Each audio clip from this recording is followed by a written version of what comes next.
How's it going, guys? Welcome to Real Radman Vids. I'm going to start doing weekly uploads about my club and the Premier League in general. So this is the first one. Make sure you guys subscribe. Comment down below and share. And let me know feedback-wise what you want to see in these types of videos and everything like that. I just want to talk about my club, talk about Arsenal, give my opinion about things, preview matches, post-match reactions, and overall general stuff as well. So the first video is going to be really an overall consensus about Arsenal, basically, about the club, how far we've come, and I'm not going to title it "Can Arsenal win the Premier League?" because that has been done a million times every single week. Can Arsenal win the Premier League? The very obvious question to that is yes. It's been yes for a very long time, even probably since October. That's how long it's been. Maybe even earlier than that. Maybe actually no. I think that since October, the bounce back loss, not loss, but the bounce back from the loss at Old Trafford against Manchester United in early September, and then you had that win against Tottenham in the North London Derby in October, and then Liverpool the week after that. I think when those two wins happened, it started to get pretty real in terms of what Arsenal can do this season. Now we have an 8-point lead on January 17th, just after the North London Derby at the Tottenham Hotspur Stadium, and we won 2-0 in a very, very impressive display. And so it's very real now. I've convinced myself, and I think a lot of Arsenal fans have convinced themselves now, that it is real. Even before the World Cup, I think a lot of Arsenal fans were hesitant. We didn't want to really say we were in a title race, but it's very clear that Manchester City are not on full tilt, full power, full gas as they have been in previous seasons. And so Arsenal have taken that opportunity to do extremely well. And you got to give them a lot of credit because they've accumulated 47 points through 18 games. I'm not going to say they will beat Manchester United, but if they beat Manchester United, it will be 50 points through 19 games. That is perfectly on pace for 100 points. Now, I'm not going to say Arsenal are going to get 100 points, but the fact that you could get 50 points after 19 games and even 47 points or 48 if they don't win against Manchester United at the Emirates on Sunday is a very, very impressive pace, and it equals a pace to what Manchester City and Liverpool have been doing for the last 5 years. You have to really get into the mid to upper 90s in order to win the Premier League, and Manchester City was able to hit the 100-point mark for the first time ever. It's something that, Arsenal are doing it incredibly well. And why are they doing it? They're doing it, and we're going to touch on a few things here. It's a full team. I don't want to single out any one player because I think the team is very, very important, the unity. And where does that start? That starts with Mikel Arteta. When he was appointed in December of 2019, I'll give you guys my experience on it. When he was appointed, I actually I was really excited to see if Mikel Arteta could be Arsenal manager after Arsene Wenger retired, but I could understand why they didn't go for him. And I'll be honest, my main reason why I wanted Arteta is because I absolutely love and adore Pep Guardiola as a manager. And I believe in that La Masia style of play. I believe in Cruyff. I believe in Barcelona's philosophies, and I believe in Pep Guardiola, and my dog is crying. So if you hear my dog, that is Sky wanting me to play with him. But I got to talk about Arsenal. So it really was just Mikel Arteta was captain of our club, and he's been learning under Pep for 3 seasons. And that was really all it was on. Also, when I heard him speak, I was very convinced by the way he spoke. I liked the way he spoke. I liked the message he delivered. We won the FA Cup that summer as well after COVID or during COVID. And it felt like, we were going in the right direction, but then there was a lot of stumbling blocks. Obviously, 2020 when we were, 15th in the table or something like that. 2021 when we lose the first 3 games of the season, it was really, really difficult. There was a stretch of games where Arsenal went winless for 9 or 10 games. We lose that North London Derby against Tottenham 2-0 in 2020. It was just really bad. It was not a good moment, but I remember myself. I wasn't angry. I was just kind of heartbroken. I didn't want Arteta sacked. I just was losing hope. And so that was the difference. I wasn't angry. I was losing hope. I felt like the owners of the club were not doing what they needed to do. I did not believe in the squad, but I never turned on Arteta. I think I lost support for him during that time, but I never turned on him. And I just believed this was the right man. And I actually thought it was just much deeper issues in the club. As I was like, we're screwed. How are we ever going to get out of this? I don't know what to do. What do we do?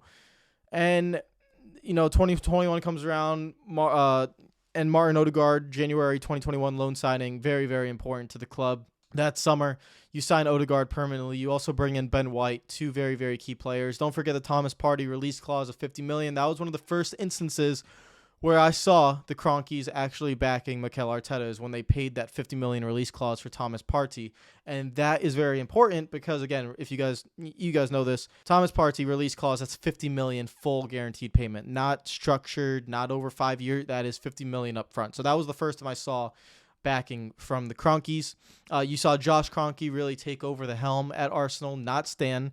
I am from America. I know a lot about Stan Kroenke and how he operates. A lot of people here do not like him. I still do not like him. I don't think a lot of people should like Stan Kroenke. Josh Kroenke is a little bit different. Josh Kroenke has definitely been able to communicate a lot more with a lot of people here in the States and with a lot of his teams, and I believe he is one of the main reasons why Arsenal have turned it around. It was his voice, his backing that really helped.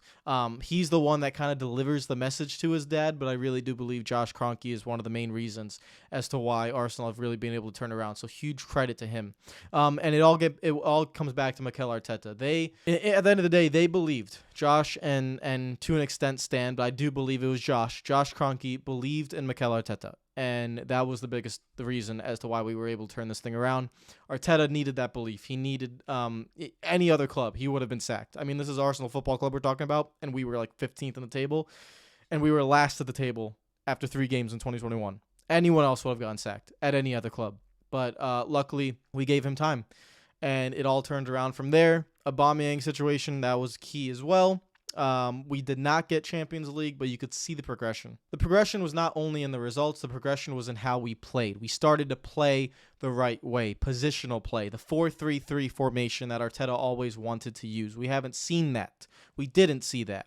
We saw the 3 at the back formation that won the FA Cup by parking the bus and counterattacking. We saw the 4-2-3-1, but we never saw the 4-3-3. It took a long time. It took a lot of players in order to develop that style, but in the end, we were able to do it, and we got to the 4-3-3 formation. We ended up finishing 5th at the end of the 2022 season, and we've kicked on ever since. With the summer signings of Zinchenko and Gabriel Jesus, along with Fabio Vieira, and along with, don't forget, Matt Turner, who's been a really, really good backup goalkeeper, and I think that's actually been a very underrated signing because it is pushing Aaron Ramsdale as well in training.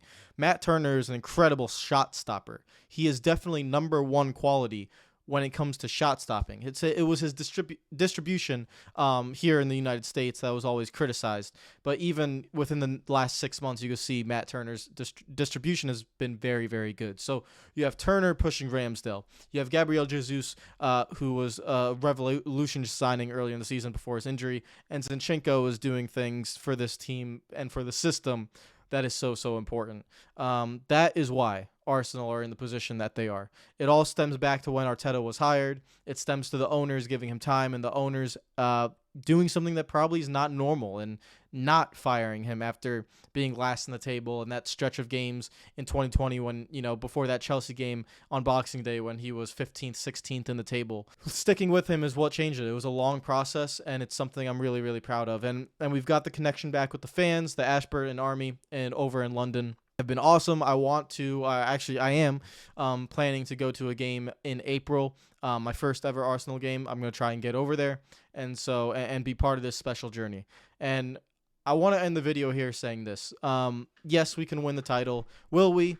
You never know. It depends. We have to go out there and do it. But to enjoy the journey, that's one thing that I think everyone should really relish. Yeah, you can win it, and in that one moment when you win it, the great feeling that is, and then you kind of want to do it again, or you celebrate, and it goes from there.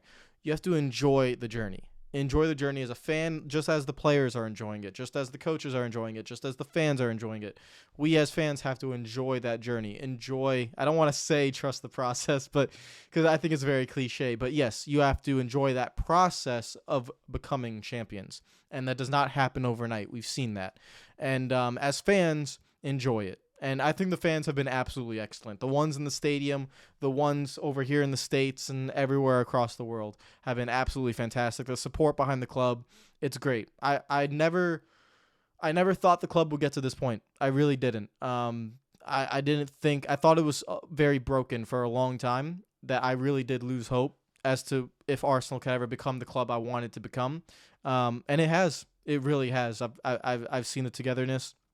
I've now seen the atmosphere with the Ashburn Army, bringing that ultra vibe that I desperately want at the club. It's something I'm very passionate about. I really want the constant singing, the drums banging, the flares. I want that intimidation. I want it. I want it at the club. It's good. And I hope, that Ashburn Army only takes up one section of the stadium right now. I hope it grows over the next 10 years. I hope that we become, the tifos and the flares and everything to become an intimidating place. You can make the Emirates intimidating. It's all about the fans. It really is. It's all about the fans. When you put 60,000 people in that stadium, it's up to you guys to make it intimidating. I'm over here in the States. I can't go over every single game, but I'm seeing that atmosphere, and it's definitely growing, and we got to continue to grow that. So all of that is why Arsenal are in the position that they are in. Let's enjoy it. We have Manchester United up this weekend. I will try to make a match preview for that and have post-match reaction to that as well. It's going to be a fantastic matchup. These two teams have not been in this situation for a very long time. It probably 2015, 2016 when Arsenal were really chasing that title. But Manchester United then were even still in a pretty severe transition.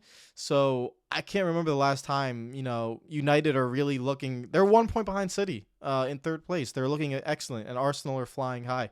It's going to be a huge matchup between old rivals. It's going to be rekindled. It's going to be passionate. It's going to be fiery, and it's going to be, the one game Arsenal lost this season was to Manchester United in the Premier League. So they're gonna want revenge. They're gonna want payback. We just put out the revenge to Tottenham because we got killed 3-0 last season due to the red card and some dodgy officiating decisions and a lot of injuries. Remember, Cedric played that game.